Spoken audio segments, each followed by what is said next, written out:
Hi friends, let's take these tomato cages and these scrap fabric pieces and turn them into a really cute Christmas tree. If you're new here, welcome. My name is Cindy and I'm with reinventeddelaware.com. We love to repurpose and upcycle all sorts of projects for home decor and for furniture makeovers, like all the things. Today we're going to try and turn that tomato cage into a really cute Christmas tree. Now, disclaimer, I've never done this before. We're going to work on this together and kind of see how it turns out. I have an idea in my mind. We're going to see if we can make it happen. Let's get to it. Here are some supplies that you'll need. Of course, a couple of tomato cages. Grab some from your garden last summer, or do what I did and head to your Ace Hardware and grab a couple. You'll need some twine or wire. Now, honestly, I didn't use either one of these, but it's a good idea to have it on hand in case you need it. You'll need scissors, some fabric scraps. I have a lot left over from previous projects, including this heavy-duty burlap from some upholstery projects that I did. Stay tuned throughout the video and I will show you those projects later on.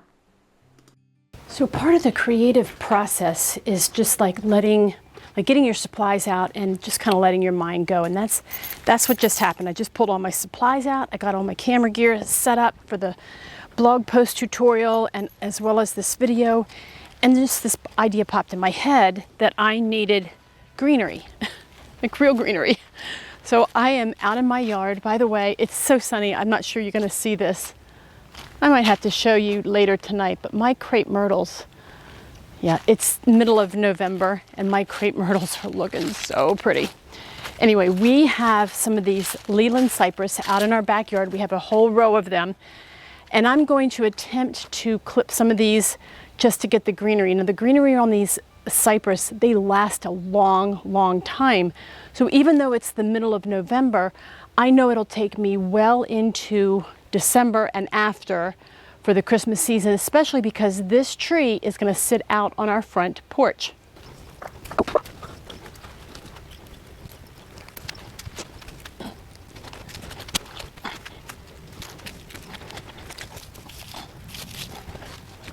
If you don't have fresh greenery, like a row of Leland cypress, then you can always go to Hobby Lobby or a place like that and get some faux greenery to add to yours if you decide you want to use it. The first thing you need to do is gather up the three ends of that tomato cage. Now, this is actually the bottom part that you would stick into the ground to help secure it in the ground before that tomato plant would grow. So you turn the tomato cage upside down and you pull those three together and you join them together with a heavy-duty zip tie. I forgot to mention that supply. You'll also need small zip ties, but for that big one up there, you need a heavy-duty one. The wire on the tomato cage is really, really strong. I don't know another word for that. Then I started to attach the cedar branches, the Leland cypress branches, excuse me, to the wires of the tomato cage using those smaller zip ties. I would just hold the branch up there, and then anywhere that the branch was touching the wire, that's where I attached it with a zip tie. And I held it on there pretty good, and I just kept moving around on the sides of the tomato cage, and I filled it in with the largest branches first. I tucked in some of the branches to help hold it on and continued to move all the way around the tomato cage. One thing I'm going to keep in mind with this wreath is that the back side of it where I'm going to put mine won't be seen. So I'm not too worried about it being nice and full with the greenery in the back, which for me is going to be this area right here. I'm hoping that it shows up on camera, but this space between, okay, so the tomato cages are divided in three sections. You saw that there are the three main sections that come across. So in between each one of those sections, it's a little bit more challenging to get a full look. That's why I just decided that it doesn't really matter what it looks like on the back, because where I'm going to put this tree, it won't be seen. So for me, that's going to be this area right here, but I do want a more full look on the front of it, and I'm getting there. And I put the three biggest branches on those three main sections of the tomato cage.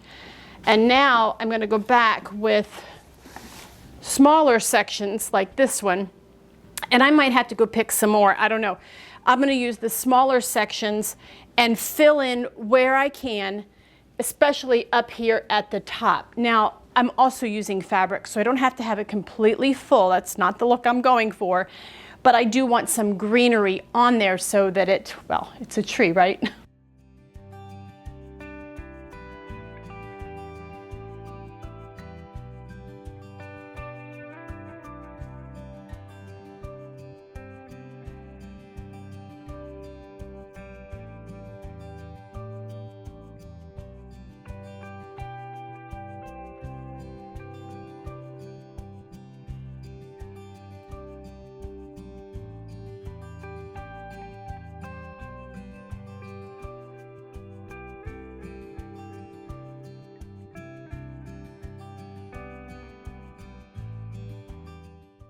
I wound up going out and getting a few more of the smaller sections. I just brought in one big piece and then I cut them down into smaller sections.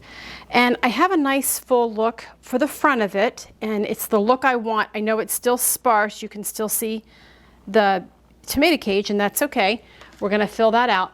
But I did want to show you what I'm doing. This is not so easy, holding my camera and moving this tree. It's gotten a little bit heavy because there is still sap in this cypress, of course, because it's live. But anyway, what I did up here was I used the ties and I just tried to work around the three parts up here that were sticking out. You know, those are the first three that we joined together with a twist tie, not a twist tie, a zip tie, and then they formed like these spikes coming out of the top. So, and these are sharp, so you have to be careful about that. But I tried my best to cover the top of it the best I could. I still have some pieces sticking out. I think I might cut those off so that at least they're even with one another. But I think all in all, it's looking pretty good. This will be the front of it here. And so far it's looking like a tree. You'll notice too, I draped some of the pieces longer to be past the tomato cage. Now here there's nothing. I do have one more branch over there. Maybe I'll go ahead and add that other branch right here. I could tie it in at about this area, and that would be enough to drape it down on the front. I'm not too worried because this, in the container that I'm going to put it on my front porch, this here won't show. It kind of sits down and recesses. But I could go ahead and cover that up. You can see here where I've tied some of these together. Let's get in there. They kind of overlap and tie. I tried to push the tail of the twist tie towards the inside so it won't show. And yeah, I think it's taking shape. I'm liking the free look of it. Just kind of really natural looking. So let's go from here. Next, I grabbed the fabric, scraps of fabric that I had, and I cut them into long strips. Now these strips are about 3 inches wide or so by whatever the length of. This particular one was a leftover curtain panel from a previous project. I'm telling you, I save everything. Anyway, I cut them into strips that were about 3 inches wide by about 18 or 20 inches long, give or take. I did not measure, I just cut them, and then I just tied them in a simple knot. Now you could cut it longer and tie them into bows. That would be really pretty. I like the look of this here without the bow. You do it however you prefer.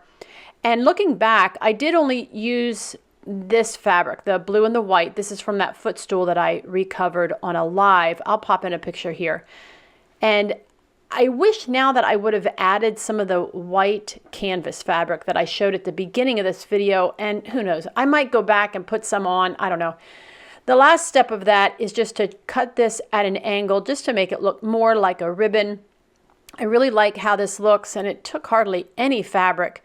You could add just a few of these kind of tie-on ribbons like I did, or really fill it up with lots. That would be really pretty too. I like both looks, a sparse look and a natural kind of a look. And I also like a really full look that is just full. I like that too. Let me know down in the comments, do you like a sparse look for a Christmas tree, or do you like it to be really full?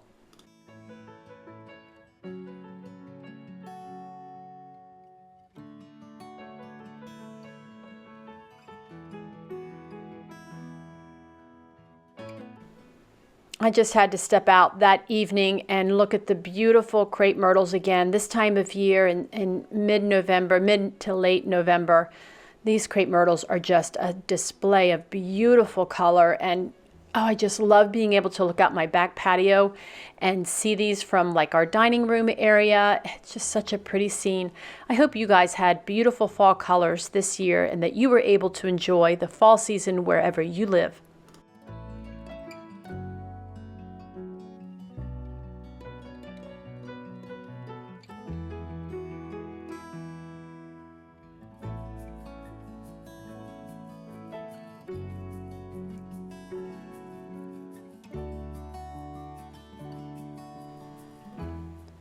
It's the next day and I headed back out to my workshop. So I grabbed that burlap that I talked about.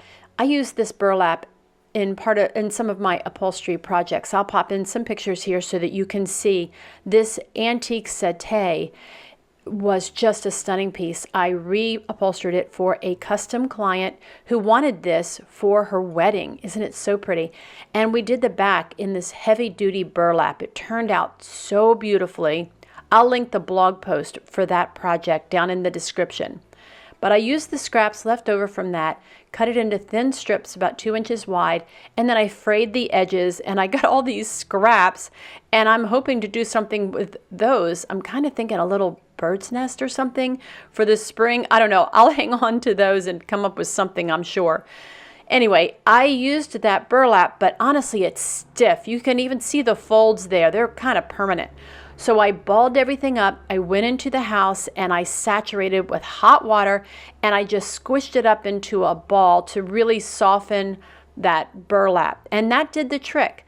Once I was able to unravel them, they looked all kind of wrinkled up and just perfect. I loved how it looked. And then I used those 3 spikes at the top of the tomato cage and I kind of stabbed those bits of burlap and just strung it down lengthwise, and I really like this look a lot. Now for the tree topper. Now I didn't get all of this recorded with video, but I grabbed some photos and I do have some video. But you can see here, all I did was I took a coat hanger and I shaped it into a 4-point star. Then I covered it with jute braid trim that I use for upholstery projects like that settee. And I glued it on using hot glue and E6000. So using hot glue will hold it on there temporarily until that E6000 dries completely, and then that jute trim is on there.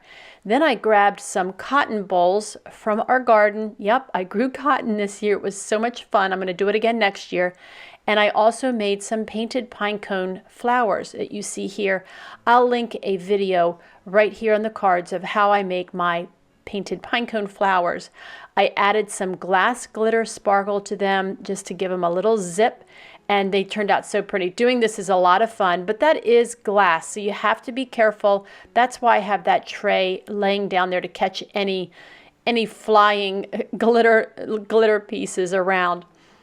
And then I just continued to glue on the cotton bolls and the pine cone flowers all the way around until it was full enough for the look that I wanted.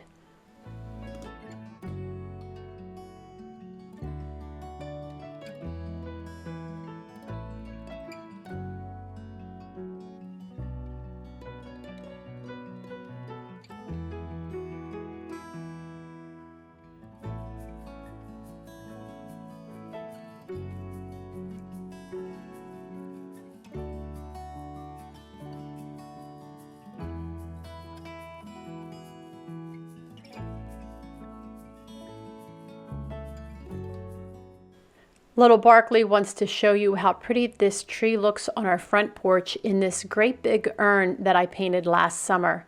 It looks perfect in here. I love how it looks. And now you can see that I did not need that back side completely covered with the Leland cypress. The star looks perfect. I did add those little tiny fairy lights that are on like a thin wire. And it just is the perfect amount of light and just the perfect natural touch for this little tree on our front porch.